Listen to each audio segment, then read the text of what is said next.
Texas is the second largest state in the Union, second largest economy in the Union, and the second biggest population of the Union. But the state never have been in American hands, as the state was originally Spanish. Origins of Americans in Texas date back to the Napoleonic Wars and the Louisiana Purchase. Our story begins with the colonization of America. Basically, France owned most of eastern Canada and the entire Midwest. Also owned some of Texas, but instantly failed and Texas was colonized by Spain. But this was technically still French, which meant there was some disputed territory. But no one cared, because even though Texas was great, there's a lot of other great places that won't kill you. Maybe. Anyway, the 7 Years' War comes and goes, and though it's a great story to talk about, I'm talking about the Texan Revolution, and we're in the 7 Years' War, so yeah. Anyway, after the war, all of France's territory was lost except for 2 islands that I made a video about. It was one of my first videos. Can you please watch it after this? Anyways, the Louisiana territory was given to Spain, even though Spain was on the side of the French. Maybe because the British wanted to have an ally instead of a bloody pulp like Prussia to Austria after the Austro-Prussian War. But if they did wanted that, they failed, as Spain was in the American Revolution on America's side. After the war, the Napoleonic Wars began, and Spain had to reconsider if they should keep holding this territory, as it was originally French, and should be given back to the French. Also, I would like to say that the man with the gun would like Catalonia, which will help it fight for independence in the modern day, as even declaring independence for exactly 8 seconds. Anyway, Louisiana territory was French, but Napoleon wanted to invade Britain across the English Channel, but the Brits had amassed a large navy, so Napoleon needed cash, and fast. La la la la la. Oh, what's this, soldier? Oh, that's French Haiti. Ain't it great? Well, oh poop. So Napoleon's Haiti begins the Haitian Revolution, and the so-and-so thousands of troops that were supposed to head to defend French North America, oh yeah, new name, ended up in Haiti. During this, French North America was undefended.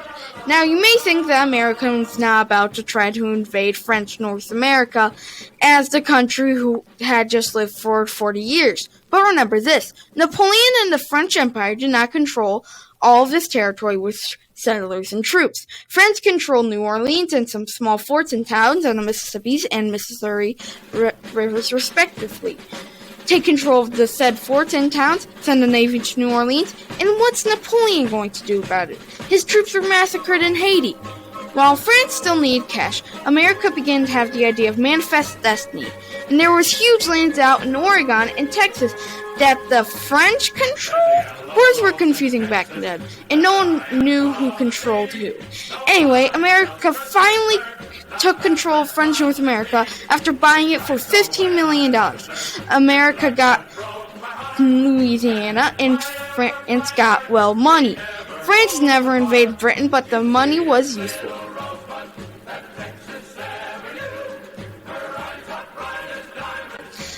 Anyway, Americans flocked west, but no one knew where to stop. Some thought it went all the way to the Rio Grande River, giving Texas to the Americans. But soon America would turn their attention to the War of 1812, leading to settlers going back to America for protection, and deserters from militias in the army to head to Texas. This began the Green Flag Revolt that was crushed by Spain. But after the war, Mexico began to revolt against the Spanish government. And with more Americans coming, Spain needed a clear border. Meanwhile, in Spanish West Florida, the people revolted and created their own country, which would later be annexed by the Americans. Oh yeah, I have a video on that as well. Since Spain had almost everything to lose, and nothing to gain, Spain offered Florida in exchange for Texas. You might ask yourself, why would America accept Florida instead of Texas, which has more resources and land? Well, because Old Hickory, hero of New Orleans, had just begun a campaign into Florida for absolutely no reason, and Jackson was very hopeful that the U.S. would own it someday. Plus, he controlled all of the Southerners' forces, so yeah. So the U.S. accepted, and the border looked like this. But American settlers were still immigrating to Texas, so Spain finally just said, it's legal. American settlers flocked to Texas. Meanwhile, the Mexicans had finished their War of Independence, and the Mexicans recognized the new border and renewed the law.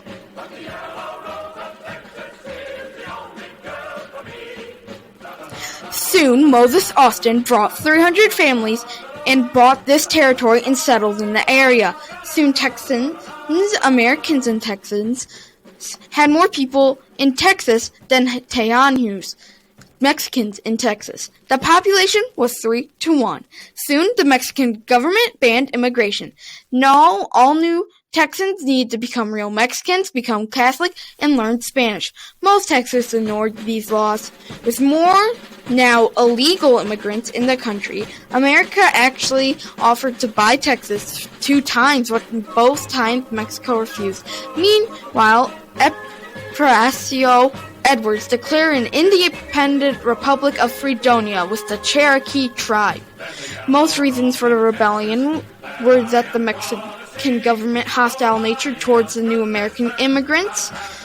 The Republic was quickly destroyed by Mexican and other Texan forces who wanted to be loyal to the government. After this, Mexico banned the practice of slavery. Now think of this. Most settlers of Texas were Americans, usually from the South, and brought tons of slaves to Texas. Texas began preparations for a revolt until Mexico gave exceptions to Texas. Later in 1833, López de Santa Anna became dictator of Mexico. Because of this, many states broke out in revolt. Meanwhile, Austin went to the capital to ask if Texas could become an independent state. Santa Anna, of course, said no. Austin would later be sent to prison because he was trying to send a letter back to Texas that militias should be prepared for revolution. Though a Texas military was formed before Austin was freed and got there.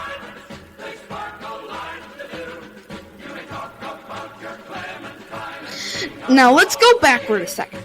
Green DeWitt brought 400 families into the area to create the colony of Gonzales, but the area was already raided by natives.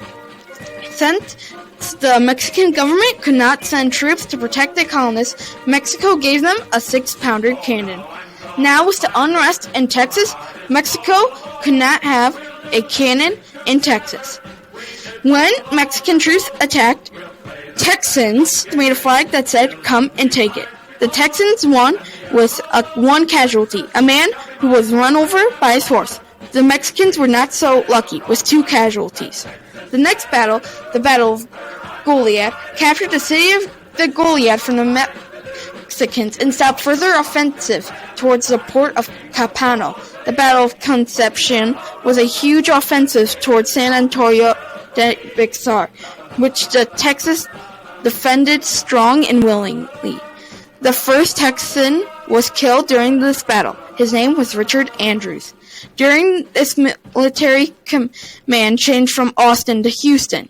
More fighting to push Mexican troops towards the border by capturing and destroying forts and attacking pack trains. The final push would be in December, 2 months after the revolt began. The Mexicans had recaptured San Antonio de Bixar, and the Mexican forces began the siege attempt. 6 weeks later, after brutal house-to-house fighting comparable to Stalingrad, the Texans gained the town on December 11th.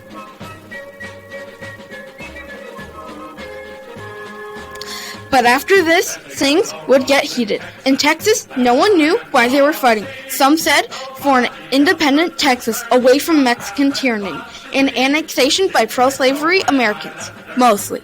This was supported by many American settlers. Other side looked to Mexico.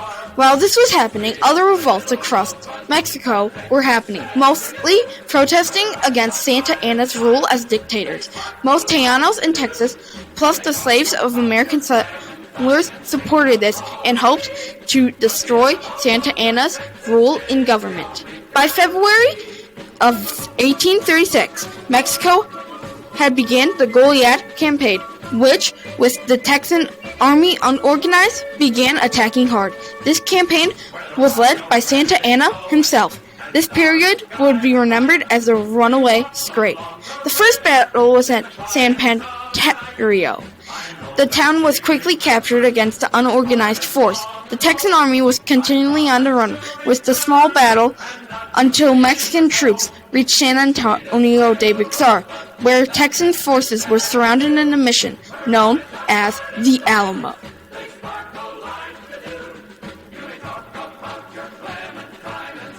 Now, the Alamo deserves its own video, but this video is probably my longest, so let's get to the important stuff. Meanwhile, when the siege began, another force led by Antonio Granada was heading towards Goliad. The Alamo slowly was gaining men such as Davy Crockett, the militiaman / tracker turned congressman turned soldier in the Alamo. He brought about 15 men. Meanwhile, in Washington on the Brazos, Texas declared their own country, called the Republic of Texas, declared on March 2nd.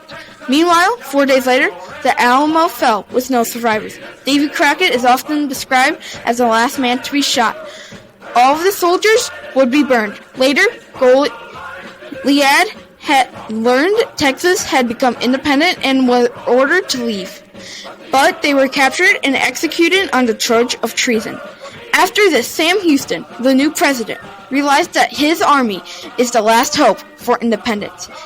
He was also very mad that the Mexicans had killed Davy Crockett, as he had fought with him under Jackson. And everyone else was mad. People signed up in droves, yelling, "Remember the Alamo! Remember Goliad!" Houston ordered retreat, saying, "We shall choose the battleground." His troops kept moving until they came to the Buffalo Bayou. After a few skirmishes, the Texans surrounded the Mexicans during the night and burned the bridge against the river. By morning, the valiant 900 charged against 1,400 Mexican men. The Mexican army was unprepared, and before they could fight back, they were overrun. Santa Anna officially surrendered and recognized the Republic himself in exchange for life and a safe.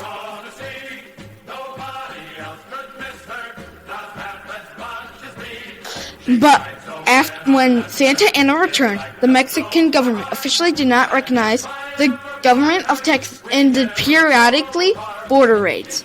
Meanwhile, Texas was asking America for annexation. Jackson, who loved to expand the U.S. in land and slavery, loved it, but turned it down as it would upset the free and slave state balance. And Jackson loved the Union more than land and slavery combined. But they would recognize the Republic on March 3rd, 1837, a year and a day after declaring independence. Meanwhile, Texas had a long 10-year history of their republic, having 4 presidents: Burnett, Houston, Lamar, Houston again, and Ensign Jones. Texas would even recognized by Belgium, France, and the Netherlands, and of course, the U.S. Texas also claimed a lot of land out west, but had no real control. In 1845, Texas was annexed by the new president, James K. Polk, but this would lead to disputed territory, which would help spark the Mexican-American War. It's explained what America was doing during the Mexican Revolution and the Texas Revolution. When Mexico popped up, it became an instant enemy of the United States and land and economy.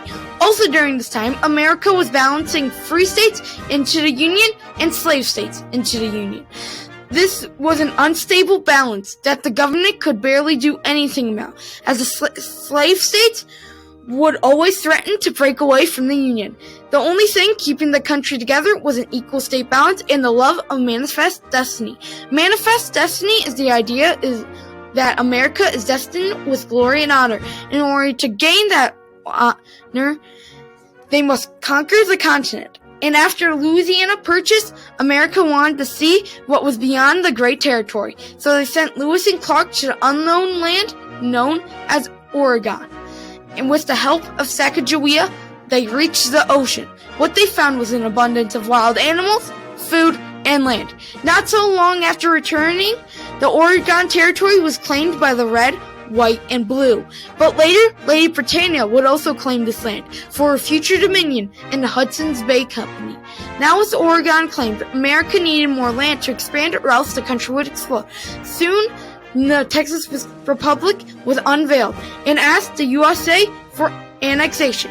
Jackson, who was the president at the time, wanted to annex the Republic so badly, but he loved the Union.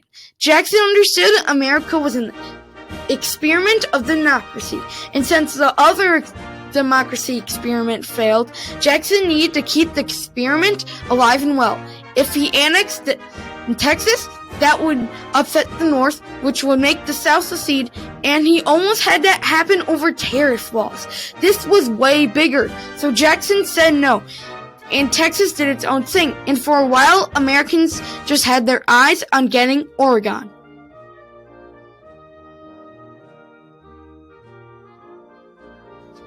Some Americans also started to look at land in California and New Mexico. Meanwhile, in 1842, the Oregon Trail was made by John C. Fremont and Kit Carson, hunter extraordinaire. This trail led to Oregon having a population 6-1, comparing Americans to the British in the area. And soon, the mighty power and the young republic would begin a joint occupation. Now America began to drool over California and New Mexico, which began to make more tension in the area, which left America and Mexico ready for war. One spark would light the oil.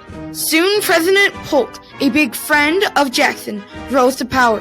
His territorial expansion plans were not so secret, saying he wanted Oregon, New Mexico, and California.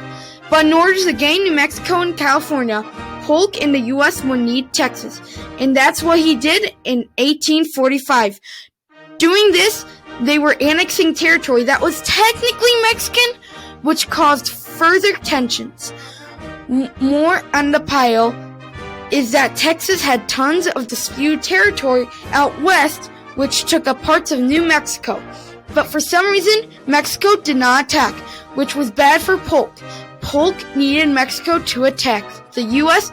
or Congress would never declare war on Mexico, which would mean Polk would never have New Mexico and California. So Polk came up with a plan. William Marcy! Yes, President? Okay, here's the plan. We need Mexico to attack us, so we're going to send troops down towards disputed territory to solve the border dispute with the Mexicans. Well, sir, that makes my job way easier, but I'm not going to tell the Mexicans, which looks like that we are invading Mexico, even though we're in disputed territory. Plus, I don't have to tell Congress because I'm the president. Send Zachary Taylor down there right away. Yes, sir. Okay, who do I have on my list? And Fremont! Yes, sir. Listen up. You and Kit Carson are going to find the beginning of some river, and then you're going to go to California and begin the Bear Flag Revolt and declare the Republic of California, and then we'll annex California.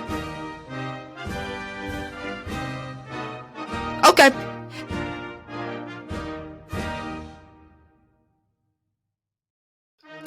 Who questions Polk's plans to make war with Mexico? No one. Zachary Taylor and his force walked into the disputed area, and the Mexicans killed 17 Americans, thinking it was an American invasion. American forces were pushed back to Fort Texas, where they defended the ground. after onslaught of Mexican troops. Soon Taylor would leave the fort and would be followed by Mexican forces and Mexican reinforcements. The Battle of Palo Alto engaged the two forces, with the Americans winning. The Mexicans began to retreat to the Rio Grande, only to surrender after the Battle of Rescana de la Palma. When the news got to Washington, Polk asked Congress to declare war on the Mexican government, and Congress agreed. On May 13th, America declared war on Mexico, only the second time in American history. Soon, American troops entered other parts of claimed Texas with minimal resistance, such as the Battle of Moromus, where Mexican troops simply left. Let's travel back in time to spring, where the Bear Flat Revolt was being prepared for, with Fremont reaching Fort Sutter's, a small American settlement. Fremont was able to convince the locals to begin to create militias for revolt. Now go to June, where those militias were huge. On June 7th, a band of 30 militiamen, separate from the main group, but were still enforced by Fremont, attacked Sonoma, just north of San Francisco, against a small Mexican force. After this victory, the small band of soldiers declared the Californian Republic and drew a flag with a bear on it. Fremont became the de facto president of this new republic and combined their forces. Meanwhile, the U.S. Navy had finally made it to California and took the town of Monterey unopposed. Seeing this, the unknown Californian government quickly dissolved itself and joined the U.S. They quickly met up with American troops, and together they took control of San Francisco. Back in Texas, Americans finally crossed the border into Camargo. Next, Stephen Kearny began to invade New Mexico, and after the Battle of Santa Fe, aka No One's There, Kearny took control of New Mexico. Soon Kearny found that holding New Mexico was harder than he thought, with a lot of revolts. The Mexican forces had got themselves together and tried to retake New Mexico, but failed after the Army of Occupation, a few thousand soldiers and some Texas Rangers led by Zachary Taylor, defeated them at the Battle of Monterey. Meanwhile, Mexican General Flores began to reinvade California. He began with the invasion with besieging Los Angeles and actually won, making it the first Mexican victory since the beginning of the war. This success did not even end here. Later, 50 Mexicans in California, captured 25 Americans in California. Again, 500 Marines were defeated by 90 Mexican militiamen because they possessed a cannon. The Mexicans would also defeat an invasion of Tabasco from the U.S. Navy. The luck streak would run out on November when Americans took Tampico. The Americans would finish the year off with some campaigns in California and New Mexico.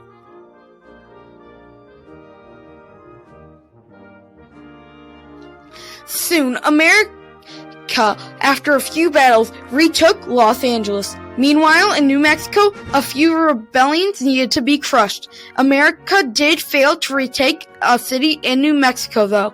Meanwhile, behind the scenes, American convinced the exiled Santa Anna to return to Mexico to convince the Mexican government to surrender. Santa Anna returned and immediately betrayed the Americans and became the president of Mexico for the fourth time or something.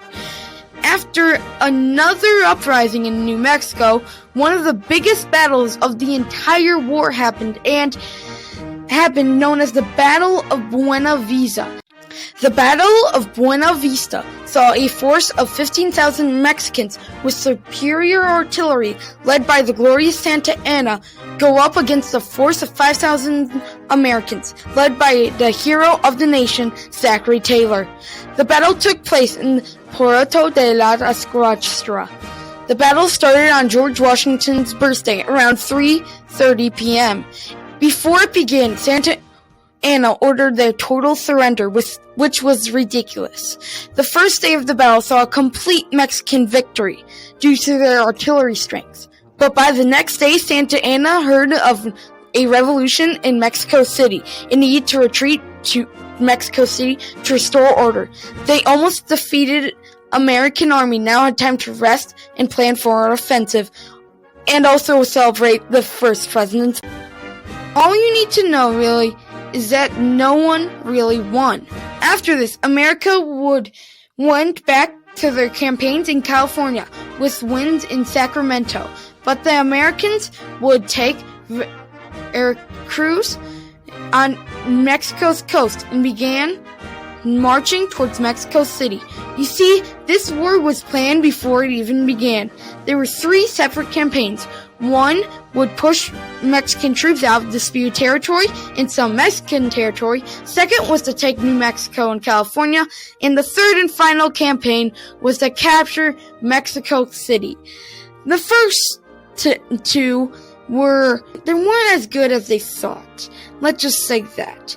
Many troops had to stay behind in order so Americans could actually keep California and New Mexico, which prolonged the war for a little bit. Meanwhile, how was the support of the war back home? Abraham Lincoln saw the war as trying to expand slavery out west, which he really opposed. If you want to know why, everyone really knew that if you removed slavery from the South, it would collapse. So if you stopped expanding it and make sure those areas weren't under slavery influence, then you could you can't let slavery expand and have more land for eventually when it became illegal, you would have less drama, less starvation. But most other politicians did not agree. Most believed that this territory would help American business and wealth. Back in Mexico, Americans had captured Puerto Rico and moved closer to Mexico City. Back up north, Americans fought off Mexican militiamen and Indian Alliance warriors. Americans slowly pushed forward through Mexico with the battles of Tuxpan. During all of this fighting on land, the mighty U.S. Navy had been blockading Mexican towns such as Pasco. Pasco would be landed on and the port secured. Back in New Mexico, most insurgencies began in Las Vegas. Fall rebellions pretty much ended after the Chianga Creek battle. By September, American troops were on the outskirts of Mexico City. Santa Anna tried to destroy the supply line, but failed. Santa Anna began the battle for Mexico City, which was a loss for Mexico. Mexico City was finally in a siege. Before entering Mexico City, Mexican forces gave Santa Anna a slapper, and then Americans entered Mexico City. After this, America went crazy in Baja California in the Gulf of California region, and Americans kept pushing Santa Anna even into the new year until finally a truce was signed on March 6th. Soon that they would discover that the rest of the Mexican government had signed the Treaty of Guadalupe Hidalgo, which had been signed on February 2nd. The treaty gave the U.S. government New Mexico and California cheaper than the original price of $30 million to $15 million.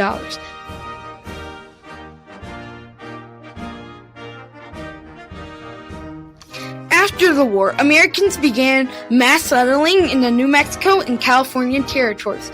California would gain tons of settlers due to the gold rush and the Great Dust Bowl. Fremont would become the first governor of the territory of California. He would also become the first Republican president nominee. He would later be territorial governor of New Mexico. California would become a state in 1850 without slavery. To explain America and Mexico's relationship, we have to explain the railroad. The railroad was first introduced in 1803 in the UK. Okay, guys, we're currently fighting Napoleon, the greatest general of the entire modern era. We need to help the war effort. So what have you guys been doing? Shoo! The trade also had origins in Germany, though with wagonways, which just made it a more efficient wagon. And since steam hadn't been really realized, they pulled the cart on a track by a horse or mule. But anyway, the first big train line, known as the Baltimore and Ohio Railroad, was into being, and soon they crossed most of the country. With the additions of Mexican and Oregon territory, a transcontinental railroad became desirable as a more efficient route, but most companies could not cross the Rocky Mountains due to it, being rocky. Okay, back to the U.S. relations with Mexico. They weren't the best. The Treaty of Guadalupe, I'm always not going to pronounce that right, was not as exhaustive as most hoped.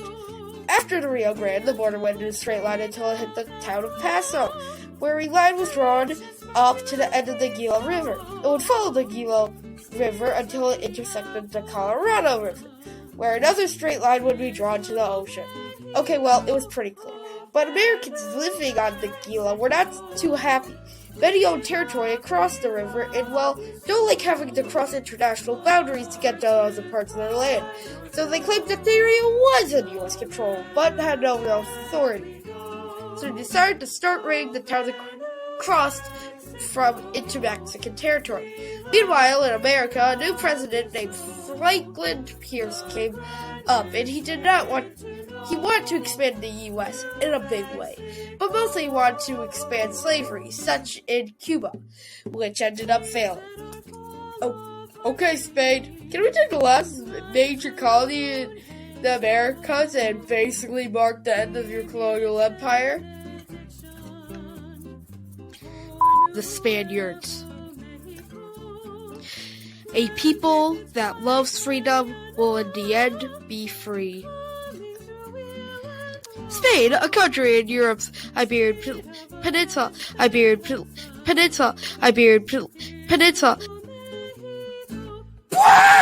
After this failure,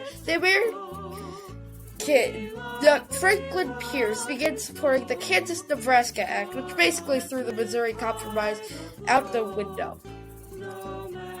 After this, the no phase was highly criticized and really needed a win. All of these things I've talked about, transcontinental railroad, raids into Mexico, and needing a win for Franklin Pierce, all converged.